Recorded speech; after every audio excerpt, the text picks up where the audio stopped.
Quando descobri por acaso a traição da minha esposa e fui embora, ela não me deixou partir, tentou acabar comigo. Eu achava que tinha-me casado com a paz, uma mulher calma, gentil, que fazia o mundo parecer mais leve. Mas ela era a tempestade, e até hoje, eu ainda não consigo acreditar no que ela fez no fim. Mas deixa eu começar do começo. Eu tinha 38 anos, e era o tipo de homem que todo mundo chamava de confiável, mãos firmes, silêncio quando precisava, presença quando importava. Ser bombeiro não era só meu trabalho, era quem eu era. Plantões de 12 horas, fuligem nos pulmões, noites longas no quartel com homens que eu considerava irmãos. Isso me deixava forte de um jeito que eu achava que era o que importava. Mas nada disso me preparou para a Camila. Ela era psicóloga, tranquila, de fala mansa, do tipo que conseguia desfazer qualquer tensão com um suspiro. Diziam que ela era equilibrada, serena, calma demais para quebrar, falavam nas reuniões de amigos. Eu me sentia sortudo, até orgulhoso, de chegar em casa e encontrar aquele tipo de silêncio. Como se a quietude dela fosse o antídoto para todo o caos da minha vida. Eu achava que ela me ancorava.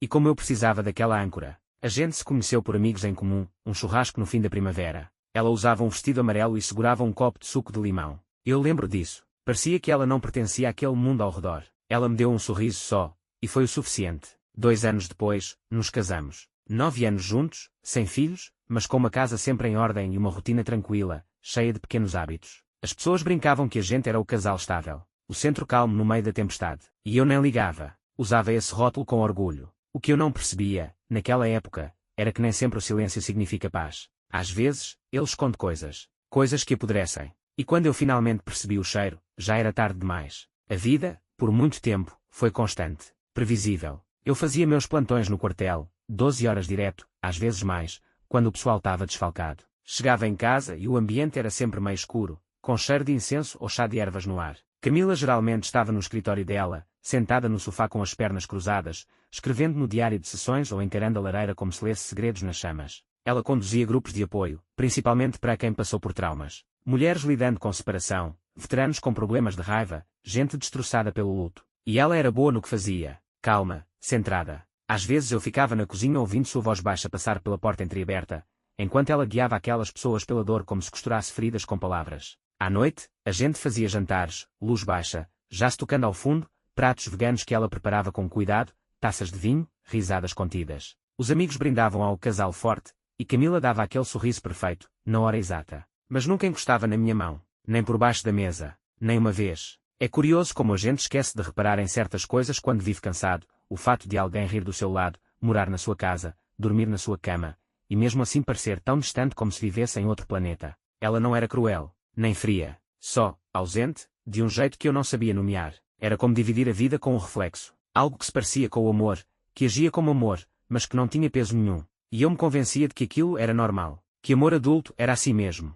silencioso, sem complicações. Eu não sabia, naquela época, calma nem sempre é segurança. Às vezes, é camuflagem. Era uma terça-feira, eu acho. Saí mais cedo, um chamado falso virou papelada, e meu capitão mandou eu aproveitar o resto do dia. Lembro que me senti leve, pela primeira vez em semanas. Pensei em comprar o vinho favorito da Camila, preparar algo simples, só para surpreender. Já fazia tempo que a gente não tinha uma noite de verdade juntos. Quando cheguei, a casa estava quase toda escura, só com um clarão fraco vindo lá do fundo, o escritório dela. Fechei a porta da frente com cuidado, sem barulho. Pensei em chegar de mansinho, abraçar ela por trás como eu fazia quando tudo era mais fácil. Algo leve, algo bom. Mas quando fui chegando perto, parei. A porta dela não estava totalmente fechada. E por aquela fresta, uns poucos centímetros, eu vi. Ela estava no sofá só de roupa íntima. O notebook aberto à frente, pernas cruzadas, taça de vinho na mão. Sorria para a tela de um jeito que eu não via fazia anos. A voz, não era a que eu conhecia. Era mais suave, quase suplicante, ofegante. Eu congelei. Não dava para ver com quem ela falava, mas eu não precisava. Porque eu ouvi. Eu sinto falta do jeito que você fala comigo, do jeito que você me olha quando ninguém sabe que estamos nos olhando. Ela inclinou a cabeça, brincando. Eu adoro ser o seu segredo. Nunca, em 9 anos de casamento, eu tinha escutado ela falar assim. E de repente, tudo dentro de mim virou vidro. Eu devia ter-me virado, ter saído, batido a porta, qualquer coisa que quebrasse aquele feitiço. Mas não consegui. Fiquei parado, imóvel, como se meu corpo tivesse esquecido como se mexe. Minha própria respiração soava estranha, rasa, acelerada. Ela se aproximou da tela, sussurrando, tem algo em estar escondida, em saber que é errado, mas se sentir viva mesmo assim. Eu amo a adrenalina de ser o segredo de alguém. Meu estômago afundou. As mãos começaram a suar. Me lembro de apertar o batente da porta sem perceber, como se estivesse me firmando num prédio pegando fogo. Então o rosto dele apareceu. Demorei um segundo para reconhecer, mas quando reconheci, meu sangue gelou. Ele já tinha estado na nossa casa, uma ou duas vezes, naqueles fins de semana de terapia em grupo com família. Lembro dele apertando minha mão na cozinha. Um pouco simpático demais. Sorriso de conquistador. E lembro da esposa dele também. Acho que o nome era Mariana, pequena, quieta, com aquele jeito de quem ainda estava tentando se levantar depois de ter sido quebrada por dentro. Aquele cara era o marido da paciente dela. E minha esposa sussurrava amor para aquela tela como se fosse um mundo só deles. Me afastei da porta antes que ela me visse. Tinha algo dentro de mim se partindo, rachando por dentro. Eu não chorei, não gritei. Só fiquei ali, engolindo a verdade. Ela não estava só me traindo. Ela se alimentava de gente ferida, do escombro. E eu estava dormindo ao lado de uma estranha. Não lembro de ter decidido mexer, meu corpo só reagiu. Num segundo eu ainda estava olhando pela fresta da porta, no outro, já estava dentro do cômodo, gritando o nome dela. Ela virou a cabeça na hora, os olhos arregalados por um instante, não de culpa, mas de cálculo. Como se estivesse medindo até onde eu iria. O notebook se fechou com um estalo, mas não antes da tela piscar e apagar, levando ele junto. O que você pensa que está fazendo? Gritei, a voz tremendo, os punhos fechados tão forte que as unhas cortavam minhas palmas. Ela não se assustou, não se cobriu, nem se levantou. Só me olhou com uma calma repentina e assustadora. Você precisa ter cuidado, ela disse devagar, cada palavra como uma gota gelada descendo pela minha espinha. O quê? Rebati, sem entender. Ela pegou o roupão, sem pressa, como quem termina um ritual. Você tá com raiva. Eu entendo, mas se encostar em mim ou levantar a voz assim de novo, eu chamo a polícia. E digo que você me ameaçou. Minha boca ficou aberta. Você tá me traindo. Com o marido de uma paciente. E ainda tá me ameaçando. Ela se levantou, amarrando o roupão na cintura. O rosto dela era de pedra. Se você tentar me expor, eu acabo com a sua vida. Pensa na sua carreira, na sua aposentadoria, no que você vai perder se fizer isso virar escândalo. Eu já entrei em prédios pegando fogo com mais misericórdia do que o olhar que ela me deu naquela noite. Ela não estava com medo, ela estava pronta. Não dormi naquela noite. Fiquei deitado no sofá, olhando o ventilador de teto girar devagar, tentando entender o veneno que eu tinha acabado de engolir. A ameaça dela não saía da minha cabeça, não só as palavras, mas a naturalidade com que ela disse cada uma. Como se já tivesse ensaiado, como se eu fosse só mais um obstáculo. De manhã, algo dentro de mim quebrou de vez, mas dessa vez foi com clareza. Se aquilo que eu vi era só a superfície, o que mais estava escondido. Comecei pequeno, olhei o e-mail dela, que ela nunca se deu o trabalho de sair da conta no tablet que a gente dividia. Recuperar a senha foi fácil. Eu sabia todas as respostas de segurança. Nome do cachorro de infância. Primeiro carro. Onde a gente se conheceu. No começo, eram só mensagens para clientes, mas não eram sobre terapia. Nem de longe. Encontrei conversas sobre jantares particulares, comprovantes de hotel, frases como você disse que ajudava a conversar com alguém que realmente escuta, e, não se preocupa, ela nunca vai saber. A maioria era vaga, cuidadosa, mas o padrão era claro. Ela não tinha um caso só, eram vários. E não eram ao acaso, eram maridos, todos casados com mulheres que ela atendia nos grupos de terapia. Era como se ela estudasse as feridas daquelas pessoas, decorasse a dor delas, e depois usasse isso a favor dela. Ela não era só infiel, era metódica, estratégica. Entrava na vida daquelas famílias, se fazia decoradora, e pegava o que queria. E o tempo todo, eu dormia ao lado de uma mulher construindo um império em cima da dor alheia. 2 dias depois, desmaiei no vestiário do quartel. A gente tinha acabado de voltar de uma ocorrência, um incêndio na cozinha, nada grave, e eu estava tirando o equipamento quando o mundo girou. Minhas mãos não paravam de tremer. A respiração vinha curta, rápida. Tentei me apoiar nos armários, mas o metal gelado não me segurou. Tudo ficou preto. Acordei no chão, encharcado de suor, um círculo de rostos conhecidos em volta. Alguém disse meu nome, outro falou que podia ser desidratação, mas eu sabia a verdade. Não era o calor, nem a fumaça. Era ela. Era o peso de tantas verdades jogadas sobre mim de uma vez só. A certeza de que, por anos, eu achava que estava seguro, amado, inteiro, quando, na real, eu estava respirando veneno. Um veneno lento, silencioso, invisível. Daqueles que só sufocam depois que você já apodreceu por dentro. Me ajudaram a sentar num banco, me deram uma garrafinha de água. Tentei sorrir, dizer que estava tudo bem, mas não estava. Eu estava em pedaços. E o pior, ainda não tinha contado para ninguém. Como é que você conta para os seus colegas, caras que entram em prédios em chamas, que o que te quebrou não foi um incêndio, foi a sua própria esposa? Fiquei ali sozinho depois que todo mundo saiu, segurando meu capacete como se ele pudesse me ancorar. E, pela primeira vez na vida, eu tive medo de voltar para casa. O André me encontrou no pátio da garagem mais tarde, naquela noite. Eu estava parado do lado do caminhão, encarando o mesmo parafuso que eu fingia apertar fazia uns 15 minutos. Minhas mãos já estavam firmes, mas por dentro, eu ainda tremia. Você não está bem, ele disse baixo, com os braços cruzados, me olhando como se eu fosse um prédio prestes a desabar. Abri a boca para mentir, qualquer coisa simples, fácil, mas não saiu nada. Ele não precisava ouvir de mim, já sabia. Esperou um segundo, depois puxou algo do bolso de trás e me entregou um cartão branco. Sem muitas palavras. Só um nome, um número e a frase Investigações Privadas, discreta e licenciada, impressa em fonte pequena e preta. Olhei para o cartão como se fosse radioativo. André, que porra é essa?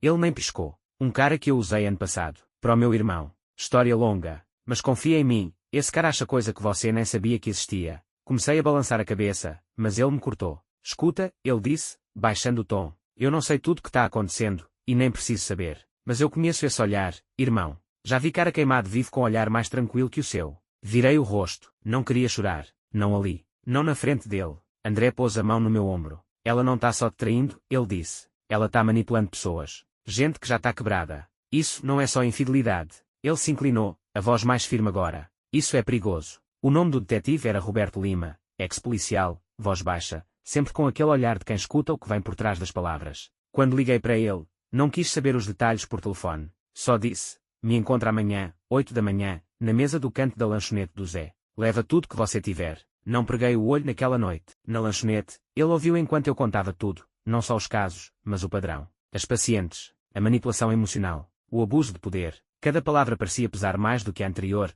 como se eu estivesse carregando os destroços de um prédio que caiu. Ele não piscou, só tomou um gole do café e anotou. Nas semanas seguintes, o Roberto cavou fundo. Cruzou nomes, rastreou comprovantes, montou linhas do tempo que eu nem tinha cogitado. Me mostrou como ela tinha escondido os rastros, mensagens criptografadas, perfis falsos no Pix com apelidos, contas descartáveis ligadas a e-mails inventados. Mas, no fim, até os mentirosos mais cuidadosos escorregam. Achamos provas, fotos, mensagens. Um dos homens, consumido pela culpa e pelos restos do próprio casamento, topou testemunhar de forma anônima. Disse que a Camila o alvo durante as sessões da esposa, que ela usou a fragilidade dele como alavanca. Aquilo bastou. Entrei com o pedido de divórcio com uma pasta cheia de provas. Depois, protocolei uma denúncia formal no Conselho Regional de Psicologia. 2 semanas depois, chegou a carta. A licença dela foi suspensa, enquanto se iniciava uma investigação completa. Fiquei encarando aquele envelope por um bom tempo, as mãos tremendo. Não era vingança. Era o começo da justiça. Aconteceu rápido. Eu estava do lado de fora do quartel,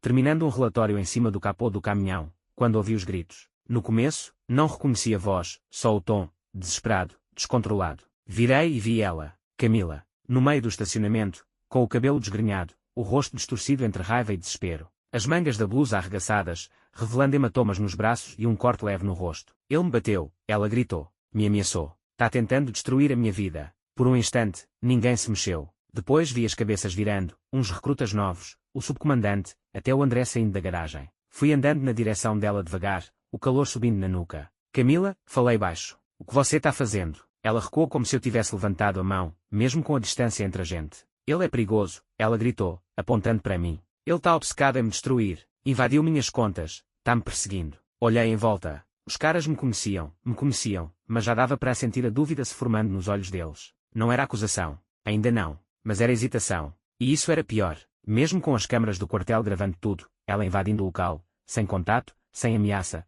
mesmo com minha ficha limpa e conduta impecável, a imagem dela, machucada e chorando, causou um estrago que eu não conseguia desfazer. Não importava que ela tivesse feito aquilo com ela mesma. Não importava que a verdade estivesse registrada. A dúvida já estava no ar. E quando ela entra na fumaça, ela se espalha. Saí em silêncio. Sem festa de despedida, sem cerveja com os colegas, sem nada. Só meu último plantão, um aperto de mão quieto do André e o entendimento mudo de que tem saídas que a gente precisa fazer sozinho. Claro que eu não queria mudar, mas também não dava para ficar. E por pior que tudo tivesse sido, nada me preparou para o que ela faria depois. O Goiás nunca fez parte de nenhum plano, só era longe o bastante. Apareceu uma vaga numa escola de formação de bombeiros perto de Goiânia, e eu aceitei sem pensar 2 vezes. Instrutor de recrutas. Salário menor, ritmo mais leve, menos chance de encontrar gente que só me conhecia por manchete ou fofoca. A casa que aluguei ficava na beirada do deserto. Um quarto só, varanda torta, areia entrando pelo assoalho por mais que eu varresse. Mas era minha. E ali, o silêncio não era ameaça. Era alívio.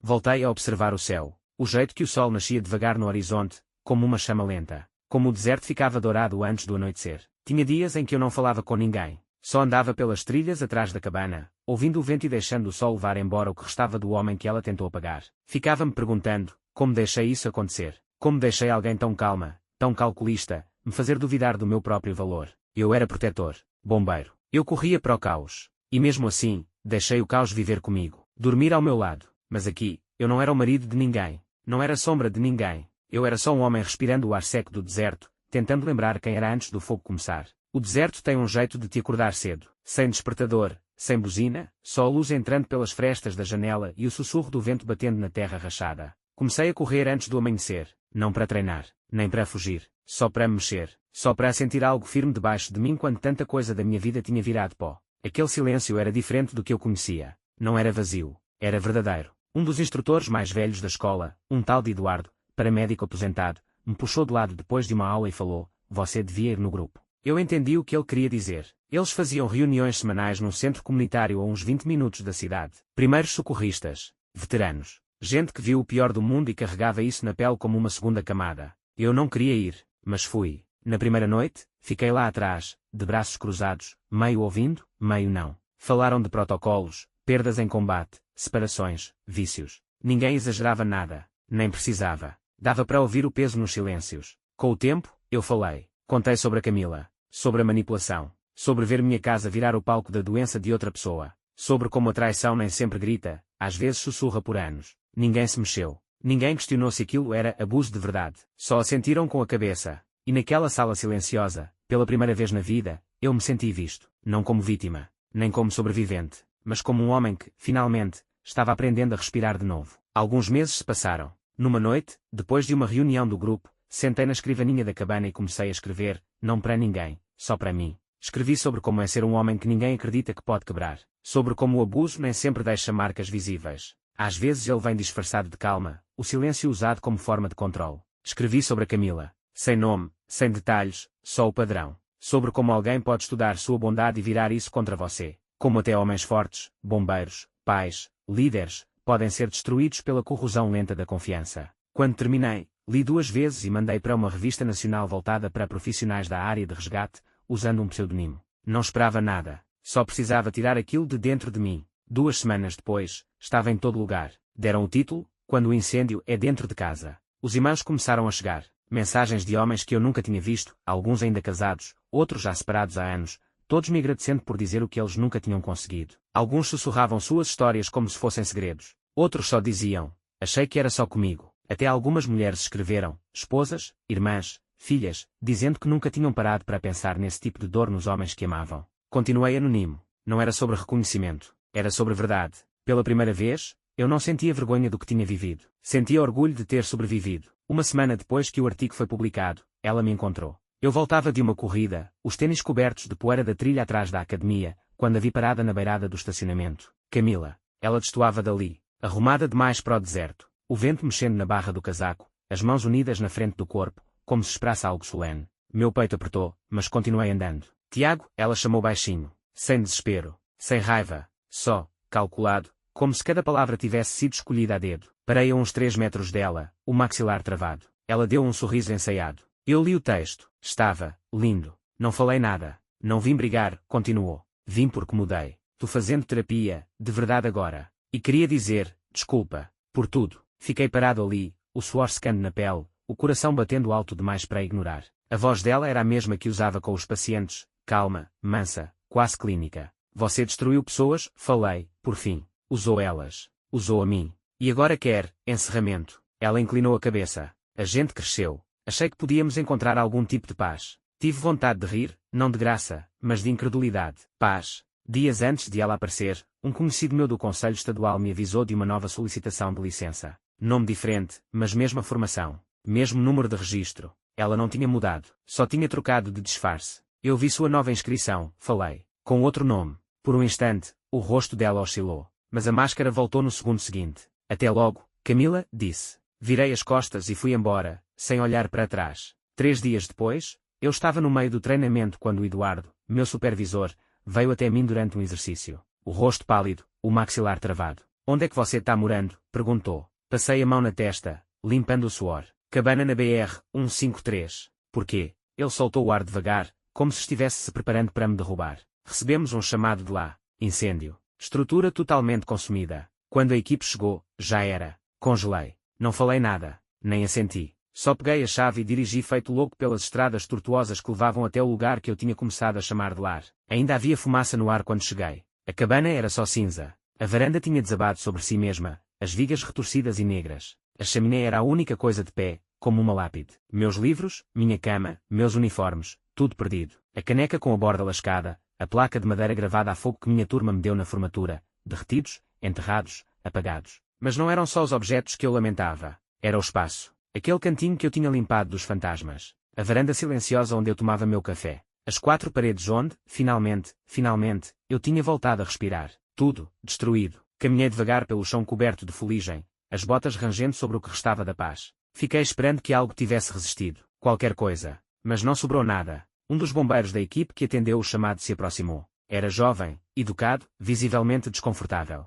Você é o Tiago? Perguntou. Assenti. Não conseguimos salvar nada. Desculpa, cara. O dono disse que você morava aqui. Tom, né? É. Ele tá bem. Ele assentiu. Tá arrasado. Construiu esse lugar com o pai. Aquilo me quebrou mais do que o fogo. Conhecia o Tom há uns 6 meses, mas ele me tratava como filho. Me alugou o lugar por um valor simbólico, só porque eu estava exausto e fui honesto quando ele perguntou por que eu tinha saído da Minas Gerais. Todo mundo merece um lugar para se curar, ele disse no dia em que me mudei. E agora, esse lugar não existia mais. Por causa dela. No dia seguinte, fui até a delegacia e registrei o boletim. Em silêncio. Com cautela. A equipe de perícia iria fazer o que pudesse. Mas, lá no fundo, eu já sabia, nenhuma evidência forense traria encerramento. O incêndio foi a resposta dela. Ela veio ver se eu ainda era inflamável. E, quando viu que não, acendeu o fósforo mesmo assim. Naquela noite, dormi dentro da caminhonete. O vento do deserto assobiava pelas janelas rachadas, e eu fiquei olhando para as estrelas, entorpecido. Não triste, nem com raiva. Só, vazio.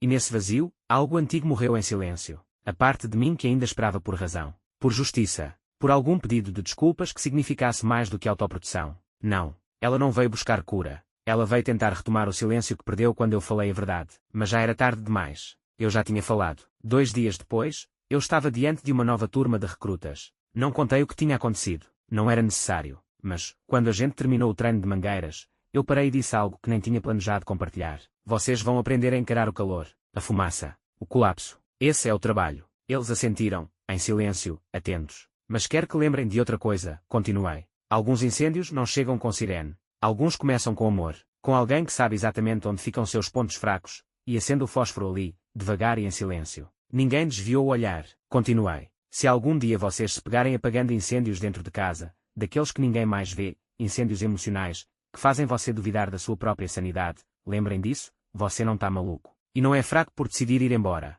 Eles não disseram nada. Nem precisavam. Eles entenderam. 1 mês depois do incêndio, Camila foi presa. Os investigadores encontraram vestígios de acelerante perto da entrada da cabana, e câmaras de segurança na região registraram o carro alugado por ela parado numa estrada de terra a menos de 2 km do local. Ela tentou desaparecer de novo, se esconder atrás de outro nome, outra cidade, mas dessa vez, não conseguiu escapar da verdade. Não com o nome dela já marcado no concelho, não com minha história quanto pelo país, não com tantos olhos finalmente atentos. Ela foi acusada de incêndio criminoso e risco à integridade pública. Mas a justiça não parou por aí. Quando o concelho revisou as provas que enviei, os casos extraconjugais, a manipulação das famílias das pacientes, as denúncias documentadas que surgiram depois da publicação do artigo, o histórico dela desmoronou como a mentira que sempre foi. Ela perdeu a licença de forma definitiva, foi banida da prática clínica e sentenciada a 5 anos de prisão. 5 anos. Não era tudo, mas era alguma coisa. E quando o martelo do juiz bateu, eu não senti vitória. Senti alívio. Fiquei grato, não pela vingança, mas pela paz. Pela tranquilidade de saber que ela não poderia machucar mais ninguém. Não agora. Não por um bom tempo. Chega de vidas destruídas em silêncio, atrás de portas de consultórios. Chega de famílias sendo desmontadas sob o disfarce da cura. Chega de fogo aceso em nome do amor. Tom nunca reconstruiu a cabana. Disse que talvez deixasse daquele jeito mesmo. Que era melhor deixar a terra respirar. Tem coisa, ele me disse, que não é para ser reconstruída. É para ser honrada, e depois deixada ir. Então eu deixei. Ainda dou aula. Ainda corro antes do sol nascer. Ainda tomo meu café preto, com calma. Mas não durmo mais com medo, porque o fogo, enfim, veio até minha porta. E não encontrou mais madeira para queimar.